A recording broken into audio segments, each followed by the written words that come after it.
I filmed this video in the morning actually, but I was in a rush to get to work, so I couldn't really say everything I wanted to say. And so now that I'm back, I'm deciding to just take a breather and film this again.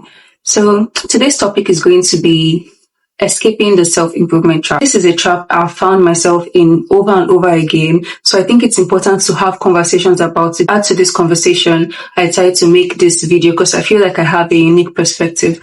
And I'll start by mentioning two common instances from my childhood that kind of reiterated this concept. And so I'm filming you too, please now. Kind of reiterated this concept and I would say have groomed me as well as other children into what I like to refer to as capitalist tools or bots. When I was young, there was this marching song in my country, Nigeria. There's this marching song that a lot of children are trained to sing. And it goes like this: good, better, best. I shall never rest until my good is better and my better best.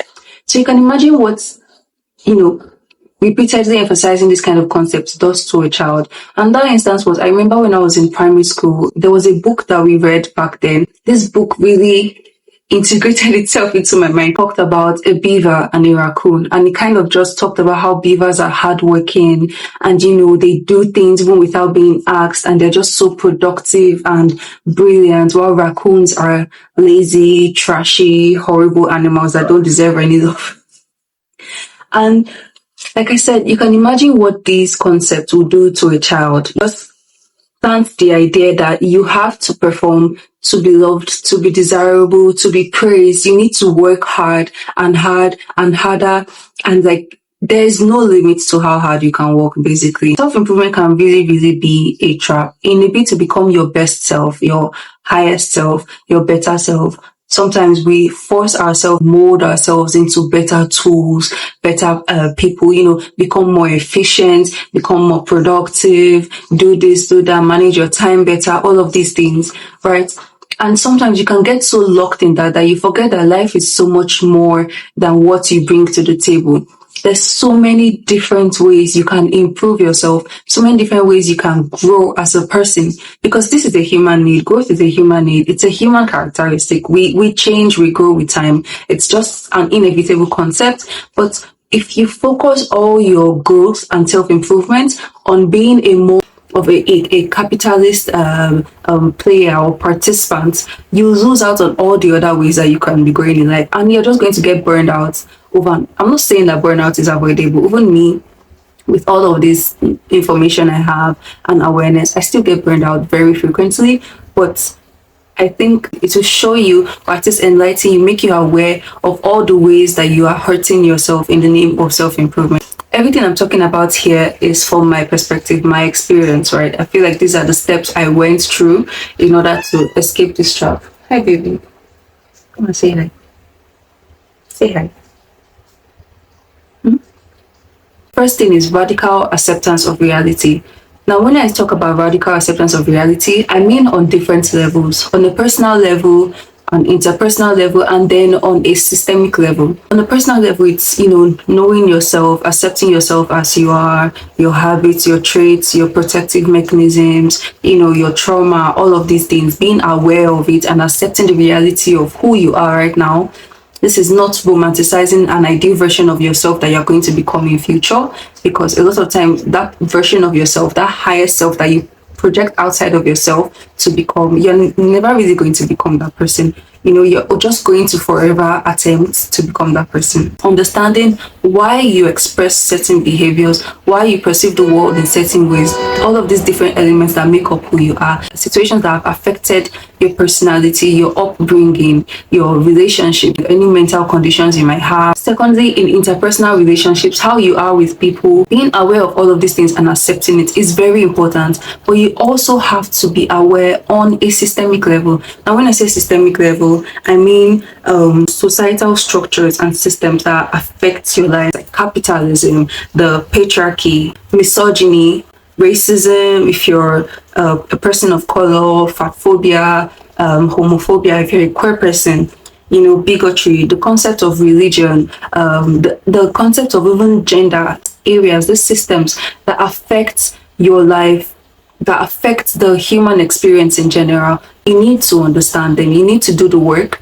to find out the history of these things. And it might sound very tasking or like a chore or homework, but I promise you, if you actually try, you're going to have so much fun just understanding why life is the way it is and why your current experience is what it is. Because a lot of the time we just come and tell ourselves, like, we grow up just thinking, oh, this is just life is just like this. Anyways, we find out why these systems are in place, why they exist, why society has decided to function this way, because all these things are very much not nature. They are nurtured. They're just how humans have evolved, with civilization, globalization, and all of these things. This is the current state of humanity. Maybe the change won't happen in this our generation, but this system, I promise you, it's not going to be forever. You need to understand all of these concepts and accept them. Accept them, not in the way that you agree with them. This will allow you to see things more clearly. The illusion that capitalism gives you, that if you work hard enough, you can climb higher and higher and higher, like up the pyramid till you're at the top. Because a lot of people really strongly believe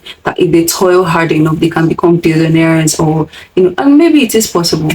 But yeah, that's all I'm going to say. Capitalism is a very, very disgusting and very, very horrible system. It kind of grooms people to have this zero-sum mindset.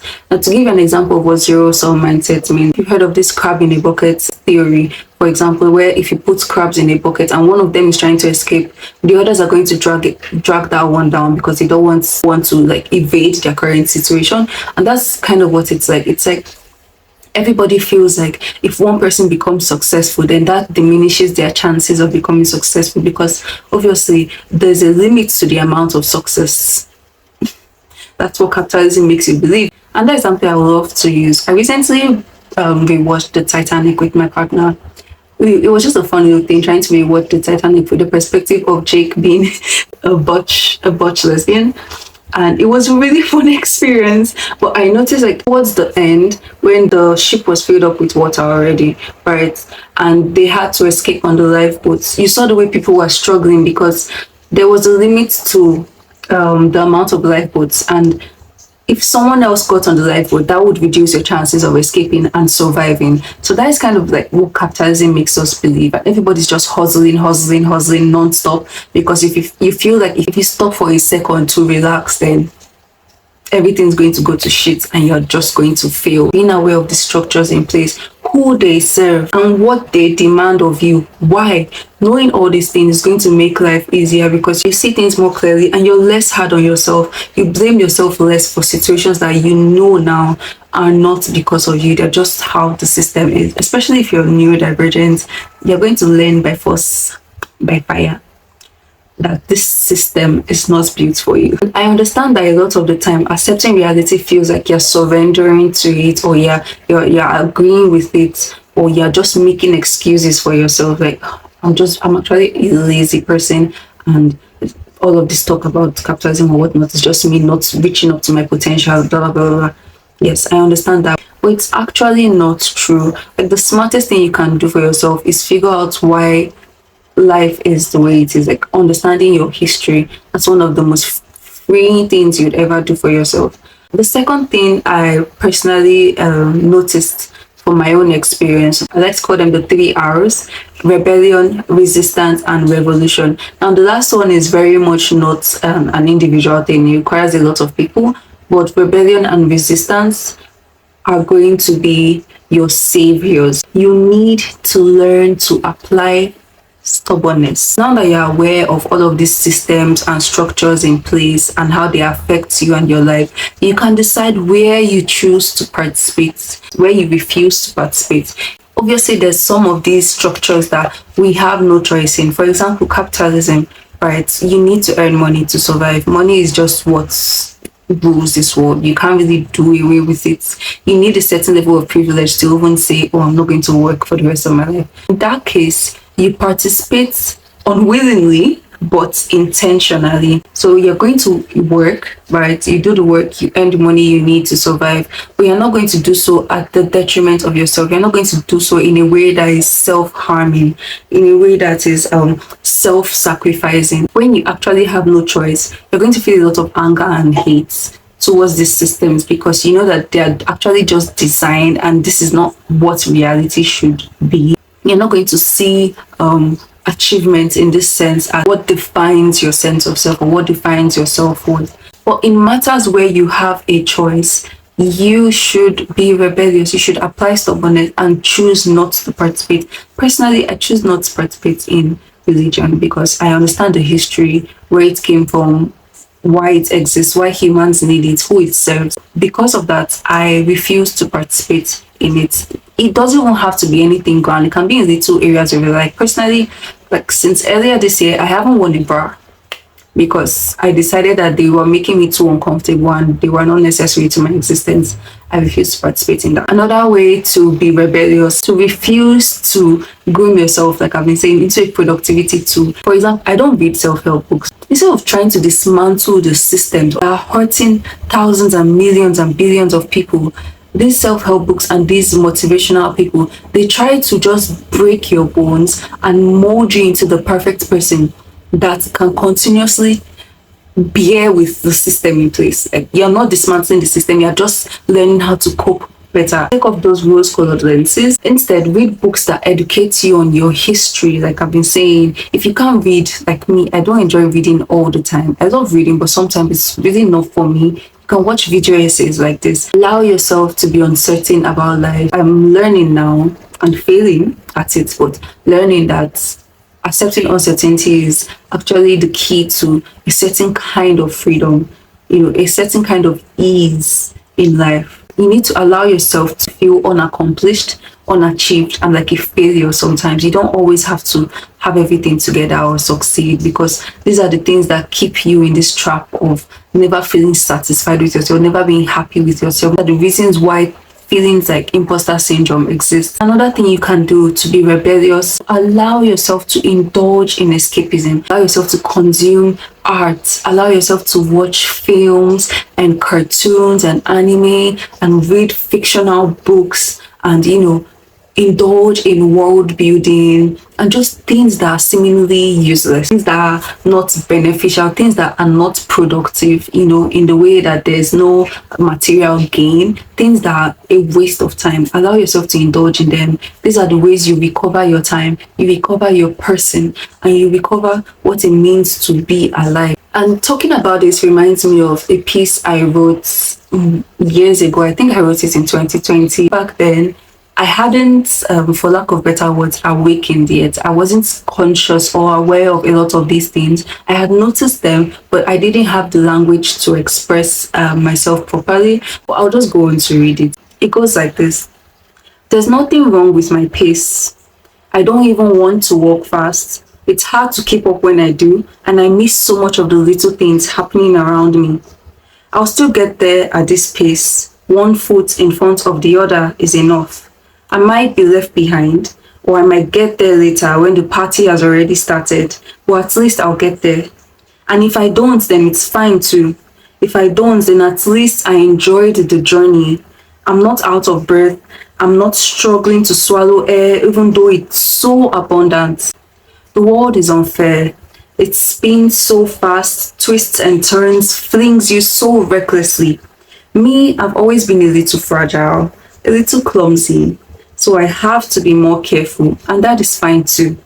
It's human, and for all I know, there's no right way to be, no right way to live. Yeah, that was the piece I wrote. I didn't have the language to express what I was feeling or what I felt was wrong with the world, but I was aware of these things, and I had made my choice back then that it was okay for me to live a mundane life. It was okay for me to not become the best, to not maximize my potential. So now that we've understood how to radically accept reality and apply rebellion and resistance, the final step from my experience, once again, is allowing yourself to ferment. Self-improvement kind of implies that there's something lacking, that there's something that you need to get better at, but self-fermenting you already have everything you need. You're just getting richer, more concentrated, and more tasteful. So that's the perspective I have personally, the perspective I've decided to apply to this entire thing. Change and growth are necessary for the human experience. It's just, these are inevitables. Change is going to happen, growth is going to happen, but you can take control of how this happens, or at least in what scope, what aspects, what area. If you see it as a deepening of yourself, like going deeper into yourself, becoming more concentrated, becoming richer, becoming more aware, then self-growth starts to feel beautiful. It starts to feel nourishing. It starts to feel, like it's actually helping you and soothing you and not making you rot. There's a very thin line between fermenting and festering. Capitalism and all of these other ideals, they kind of introduce the negative microorganisms that allow you to rot and fester. But when you control what aspects of your life that you allow yourself to nourish, it's kind of, introduces good microorganisms that allow you to ferment or culture yourself, basically. The way you can do this is by focusing on curiosity, learning things because you are actually curious. Like, you can go and search up the history of the Great Walls of Benin, or you can even spend your time analyzing a cartoon you watched, or curiosity that allows you to learn things, like I said, that are seemingly useless. Your engagement with life is going to be so different compared to when you're just going through the motions. Reaching out to people more, your interpersonal connections are deeper because you are approaching these things with curiosity, and you have more empathy for people too, because you understand that you are all victims of the same system. You're all victims of the system. The system is harsh on every one of us. And I know there's people with privilege and whatnot, but you're aware even then that it really is just privilege, and it's not a result of you lacking in maybe willpower or grit or whatever. It's just that the system favors this person better. And sometimes it does make the experience more painful, because now you're aware that you don't even want this life. It's just what the system provides for everybody. Sometimes it makes it more painful, but at least you're aware and you can decide when not to participate. I just really wanted to talk about this topic. I've been thinking about it for a while. So if you have any topic you want to see me talk about, please leave it in the comments below, or any experiences that relates to this video. You can share that with me. I would really love to see. The comments on the last video were so sweet, and I honestly didn't expect 300 people to see my video. I thought my audience was going to be as little as 20 people, and I was fine with that, and I'm still fine with that. But yeah, I'm really grateful, and see you in my next video. Bye.